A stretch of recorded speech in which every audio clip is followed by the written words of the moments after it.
అందరికీ నమస్తే అండి. అరుణ్ శివ @ యూట్యూబ్ ఛానల్ స్వాగతం. నేను మీ కేఎస్ వరప్రసాదను.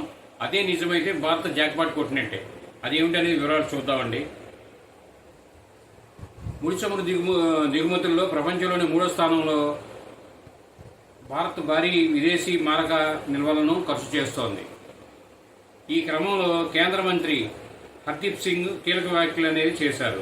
అండమాన్ సముద్రంలో 11.6 బిలియన్ అంటే బ్యారెల్ల చమురు నిల్వలను కనుగొనేందుకు చెరువులో ఉన్నామని ఆయన తెలియజేశారు.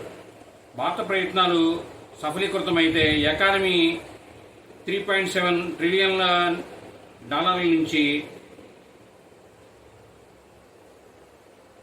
$20 ట్రిలియన్ల చేరుతుందని ఆయన తెలిపారు. ఇదే నిజమైతే ఇండియాకు జాక్పాటేనని నిపుణులు తెలుపుతున్నారు. అది మనకి ఎంతో చేతునిస్తుంది కదండి. మనం ఈ ముడి చమురు అనేది ఎక్కువ బయట తెచ్చుకుంటున్నాం. మనం బయట దేశాల మీద ఆధారపడుతున్నాం. అది మనకి ఎంతో ఉపయోగపడి మనకి అభివృద్ధికి దోహదపడుతుంది. అదంతా సఫలీకృతమై మన దేశం మరింత అభివృద్ధి చెందాలని మనం అందరం మనస్ఫూర్తిగా కోరుకుందాం. ఈ వీడియో పూర్తిగా చూసినందుకు ధన్యవాదాలు. మేము మరిన్ని వీడియోలు చేయడం కోసం లైక్ చేయండి, షేర్ చేయండి, తప్పకుండా సబ్స్క్రైబ్ చేసుకోండి. మీరంతా థ్యాంక్ యూ.